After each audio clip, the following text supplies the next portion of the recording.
This is a quick overview of Module 4. The focus of our module this week is the peer review. In the peer review, you will be posting your writing plan into the discussion area. And this first post should be done by Thursday, no later than Thursday.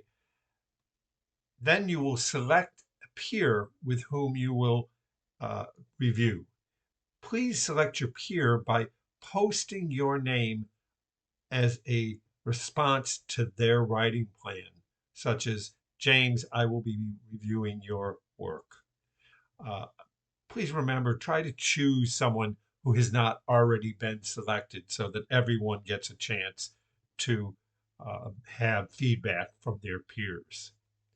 We're going to take a closer look at the peer review, and it asks you, as I said, to copy and paste your writing plan by Thursday, select a post from another student and notify that, and then read through the peer's work carefully and state the peer's argument.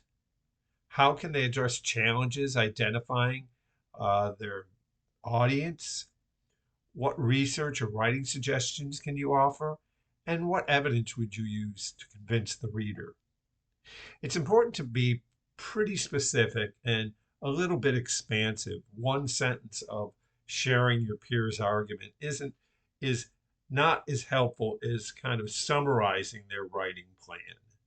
So if we look at the rubric, we'll see that it says timeliness, the argument addresses the challenges with the audience.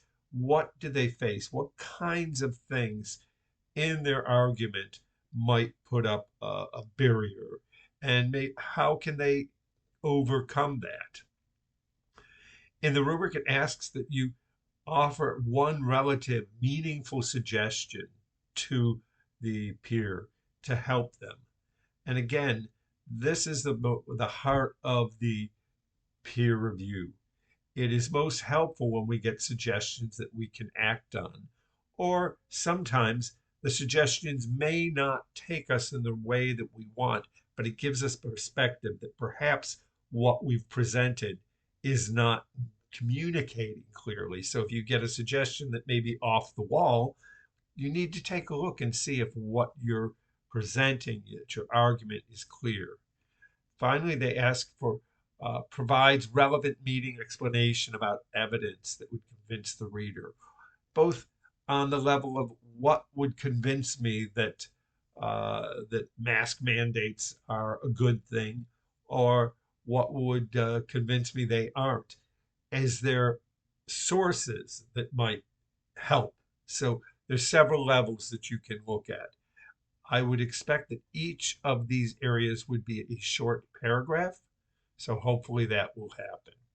So another word, an important word about this peer review, and that is that come week 8, and actually you'll do this in week 6, you'll refer to this discussion.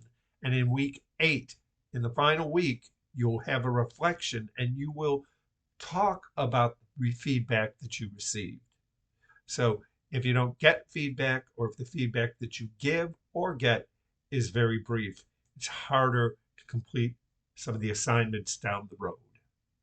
So that's the focus this week.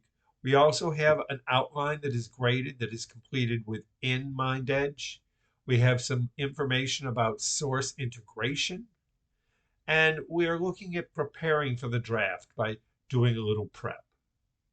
So that is the week. I hope it is helpful to you.